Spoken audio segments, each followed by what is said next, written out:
that player that catapult them over, over the lead and have them, propel them to victory. So we need to see him step it up because you can guarantee Winterfox is going to come out here to play. And we're starting off with Arcanum, who grabs Sniper here on Shrine, neutral bomb. And here we go. He's going to be duking it out against another Sniper on the other side. It's going to be Hysteria. So this is the battle that we expected. 2 players are going to fall right away, though, as Winterfox is just going to take this one slow and wait and see if Cloud9 is going to poke their heads out so Arcanum can go ahead and give him a good haircut. Well, it's interesting because we talked about how aggressive some of these players are. Like Arcanum, we've seen him doing work, getting towards ring 3 and stuff, but he's still such a smart player. Look at how he's just staying back here, holding his hut and realizing we need to get the correct picks. Ooh. But just as I say that, Hysteria takes him out, and that's the play we need to see for him to help Cloud9 out. This is huge for them, right? I mean, to win that first battle, right, is super important. You basically establish a control, say, hey, listen, I got you, right? To open things up, I got you. And if I'm correct, I think he may have picked up I believe he did. I don't know exactly what the snipe ammo is, but yep, the fact that he has more bullets than he started with would confirm that. So yes, it would, Walter. So next Sniper should be back at around like the 26-50 mark, something like that. Shotgun there to the body there. Hysteria can't stay alive. That means that loaded Sniper is going to be there. And if Pistola's able to get it, will be huge, but bigger for Winterfox if they're able to get that. And somehow Randa gets a double on that one on Victory and Ola. Fear itself falls as well. One-shot players all around. Randa picks up that loaded Sniper, which means that is the C9 Sniper that he has in his hands. Yes. And like I said, if he plays with this patiently, his new Sniper will come back, and hypothetically, as we keep going through these hypotheticals, he could keep combining ammo over and over again, and Cloud9 would never get a Sniper back for the rest of the game unless they took it out of his hands. Now, of course, that is like the most hardcore of hypotheticals. Oh, yeah, dude. I love throwing them out, though. I know. Just to put in perspective, that's how the spawn system works with a Snipe. So for those that don't know, when a weapon despawns, one of these power weapons, whether it's Sniper rockets, the Sniper takes 2 minutes and 10 seconds after its ammo is combined or after it's dropped when it's empty.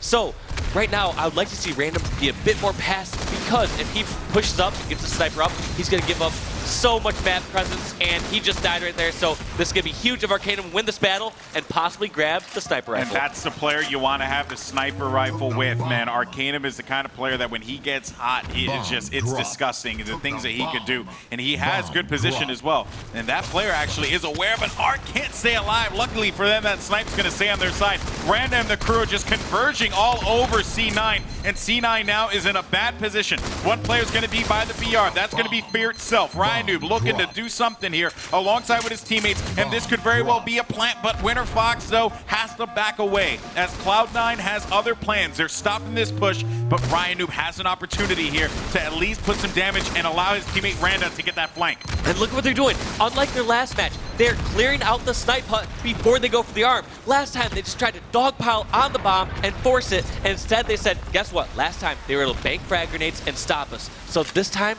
they're pushing over, trying to take hut, and we're going to see if Nate can get this touch. It's not going to happen. He's just too far away.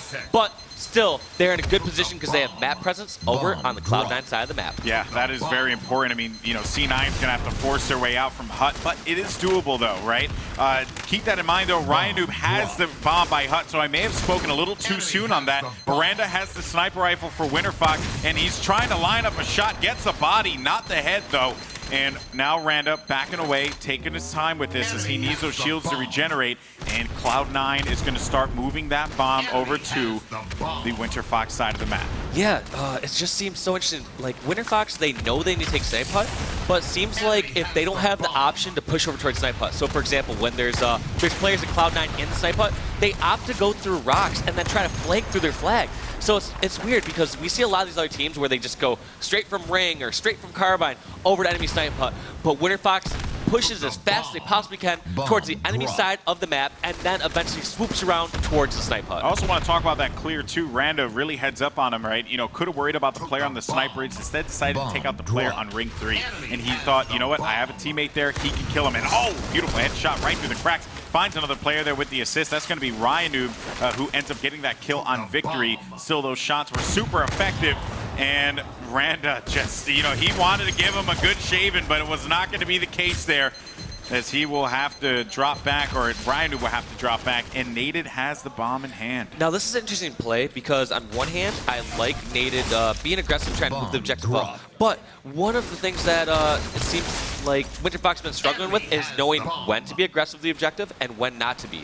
Because right there, although he's holding the bomb there and ready for a melee, one-hit melee kill if anyone comes through the bond, he's still leaving his team at a disadvantage. They're at a 3-on-4 in that case, and they don't have an extra BR across the map that they can cross map and do more damage. Randa now, and of course a great point on your end, Walshy, but you know, you got to point out that C9 has presence with the bomb past the 50-yard line in the Winterfox base. Arcanum is going to have to fight out of this one. As we talked about that matchup before between Arc and Ola, that ended up happening there just briefly, but Ola, wisely enough, backing away, will get this kill on Randa. That's a revenge grenade kill there from to boot. Arcanum there by Turret, another player as well popping out of the woodwork. That's Ryanoob, and Ola can't stay alive, but Victory X on the prowl over by the wall. She finds one, headshot, looking for another. That's going to be Randa down at the floor. Can he get the kill? Not the case, but Hysteria might be in a position to help, but Winterfox on the stop there. Hysteria, though, still going for it. Yeah, it seems like they're going 1-for-1 right now. A lot of these teams vie for control. It's really, this game type does not play out the same as like a Warlord flag or a Warlord bomb where you get a couple kills and you instantly move in the objective. A lot of times, you have to get multiple slays. We saw how this game type can go into overtime, how long it can take, and how well your team has to be coordinated in order to actually get an arm. So that's what these teams are doing right now. They tried to force bomb up earlier when they had control of the other side of the map, but if they don't have the enemy snipe hut, if they don't have a presence on the other side of the map, they're gonna first go for kills. When in doubt, go for kills on this game type. Yeah, it's really all about killing in waves, right? Yes. You know, you get 1 or 2 kills, right? You're like, okay, cool, let's get inch forward a little bit more, so on and so forth, and you keep doing that until you have that opportunity. But for the other team, it's the same kind of approach you gotta take. Yeah, so even though they're kind of going kill for kill right now, I would give the advantage to Cloud9 because they have more ring control. You see Fear yourselves up at ring 3. We saw Pistola there earlier, and Pistola is there actually again with Sniper, who I'll switch to for this moment. Yeah, and I think I saw Arcanum with the Sniper as well on the other side. No, who is that? Yes, Arcanum does have the Sniper for Winterfox, so maybe a little bit of a duel here. Yeah, we might see that that key matchup duel, which is awesome to see. And Pistola possibly dying with Snipe there, and we're going to see what Arcanum can possibly do with his, because he is just playing defensive right now. He realizes his team does not have ring control, and I like the shoddy Snipe combo when you're on the defensive at either Snipe hut. However, if his team's pushing up and he pushes towards ring 3, he's going to want to drop that and pick up a BR if possible. Yeah, they're waiting to see if he's looking for someone around him, though. I was going to say, he either has a spy sensor here to call out that somebody is nearby, so he's still not comfortable. Look at this, still checking his back, and there's that player. Fear itself going for the flank, who he takes down with the long-range Dirty South shoddy. What was that? Was that a skeet shooter at that point? What? Goodness gracious! And what do we have right here? 50% going in. What is going on here? We were so focused on what was going on with Arcanum, and yet they managed to get that bomb forward. Winterfox, man. What a show from them so far. So Nate has proven me wrong, because I have been super critical of him over these last couple events, saying he tries to move in the bomb too much. It's too tough to get one of those sneaky arms. And look what he does here at the HCS Season 2 Finals. Gets a sneaky arm on Cloud9. Oh my God, Arcanum needs to open up a barbershop, because he is giving people haircuts all day long. Are you sponsored by Great Clips or something right now? Because I keep hearing the barbershop references. Listen, man, I had a great barber before this event, so I'm really happy with that. But speaking of, though, Nate is going to throw down a second, and that's going to make it 2-0. Cloud9's in trouble. And look at how well this team works together and how well they complement each other.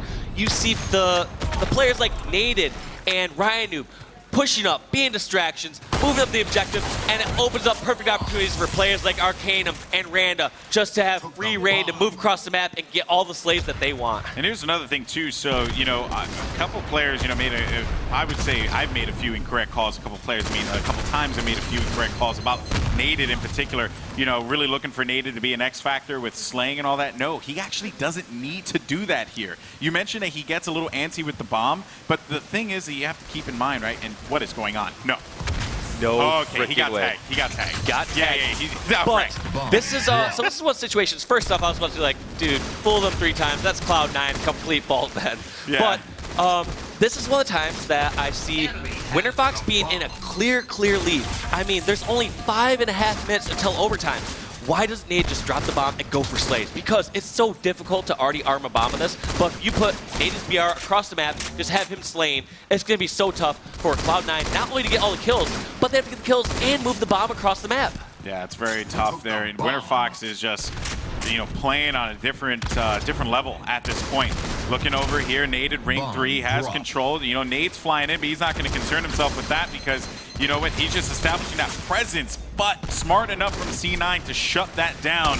But we have not seen any kind of control out of Cloud9, while Winterfox has just been all over them. I think after that first arm, it kind of just dismantled the squad. I mean, we looked at it before. I think as we were talking, we're like, hey, yeah, Cloud9 kind of has control of the map. And then we're just like, wait a minute. Naded's arm in the bomb. What is going on here? And ever since then, it's been Winterfox's control of the game. Yeah, they've just been on fire this whole time. I mean, you know, you talk about Arcanum and his plays. You know, you had Randa with, you know, some pretty critical kills as well, and then Naded with those sneaky arms, just catching people off guard and being very frustrating in the process. But look at this. I like this play. Look at Naded's just doing so much damage across the map, not trying to force the bomb anything, and any kill he gets 1 for 1 even. It's just going to delay Cloud9 that much more. Cloud9 has not had any success getting the slays and moving the bomb, and just as I say that, Hysteria has helped kill the 3rd member of Winterfox and is moving the bomb across turret. Big opportunity here for Cloud9. Can they do it to put one down on the board? They have little time to work with here. Nade's flying in, wisely enough backing away. He's going to get right back in there halfway, 50%, 75%. Is he going to get it? Yes, he does. And C9 puts one on the board, making it 2-1. But they don't have a lot of time to work with here, Walshy. They, but at the same time, they found that Winterfox is human. They found some sort of crack in the strategy because they pushed through. If it bleeds, you can kill it. Yes, exactly. But they finally have some power up and control. We saw Fear itself with Sniper over their hut. We have Victory X with new rockets, and it looks like Pistola is ready to push in the brand new bomb. Ooh, this is interesting here, right? These rockets, you know, the presence that this has. You know, we did joke a little bit about rockets. Now, oh, with the Brofish is giving it to him. They're fighting the power, and now you got Pistola, who has no ammo and trying to stay alive. Just giving him the stink eye. That's what he's hoping would kill him, man. There is not much he can do right there. He's like, I dare you to kill me. I'll give you the first few shots. That whole exchange, though, resulted in Winterfox establishing control of the ring. So despite the survival tactics there, not enough.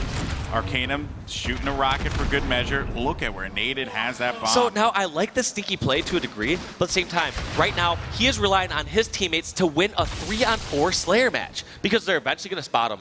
He's not going to hide there forever, and it's not like he's going to probably get a 3rd sneaky arm. I think the reason why they went to that was because Arcanum had rockets. So they had assumed, like, you know what, that's a guaranteed kill, right? You know, at least one. It is, but imagine if he just dropped the bomb and just stays up there and goes for slays. Like, I like this play so much more. It's not like Cloud9 is going to get some sort of arm while they have a sniper in Randa's hands and rockets in Arcanum's hands. So if Nade can just put more presence on the map and do damage, he just has to wait on the clock. They need to play to their leads because they need to just get slays for the next 2 minutes. Yeah, that's it. I mean, at this point, they're keeping C9 back. Yes, look at this. Like, he's just doing so much damage. Every second that ticks on the clock is a second against Cloud9. He's getting the cutoffs there, right? That's the thing. You know, he just clearly has that angle. And Pistola, though, able to win that one despite that, you know, advantage in height that Naded had. He did expose himself. Randa looking for the shots. Only has 2 with that. C9 needs to make a move now as we're just under 2 minutes. The 2-minute warning is passed. Yes, and this is a great play by Randa. Some players would say, hey, should he just use these last 2 bullets and get his new sniper spawning up sooner? Well, if things go well for Randa and the Winterfox squad, this game should be over before the next spawn will be, or before the next sniper will spawn. So he's just trying to make those bullets count, do as much damage, and delay this game. I like this play by Winterfox. Yeah, and you know, speaking of delaying, right? I mean, Randa put that, you know, put the sniper on notice, had him back up because he had to regenerate the shields. Those are seconds, as you said, that are against Cloud9. Winterfox has that bomb right on their side. They can keep pushing that bomb forward towards C9, saying, listen, you have to pick it up and you have to bring it to our side. There's nothing you can do. Just under a minute left here on the clock. And Winterfox is looking to take this one. Cloud9 needs to do something now. Yeah, they need something miraculous because they not only need to kill all the members of Winterfox, they need to move the bomb across the map and get the bomb armed before the 15-minute mark is over. And something of note as well, right? We talked about how you kill in waves. That kind of stuff takes time, right? Yes. You know, I mean, they literally need a miracle here in order for them to win this game, and I don't think that's going to happen given how things are looking. Randa's pushing that bomb forward, which is already seconds against them. So I had criticized some parts of Winterfox saying, you know, they need to stop the projectile, go for slays. But what Randa's doing here is he's moving the bomb in the back of Cloud9's rocks. And this is seconds against them. There's only 30 seconds left, so not only do they have to get the kills, they have to go back to their half of the map and then bring the bomb over or play it so it goes in the middle of the map. And this game is all but over. This is the first victory for Winterfox over Cloud9. Brilliant plays there out of Winterfox, man. Really liked what I saw. Nothing that C9 can do there, and that will do it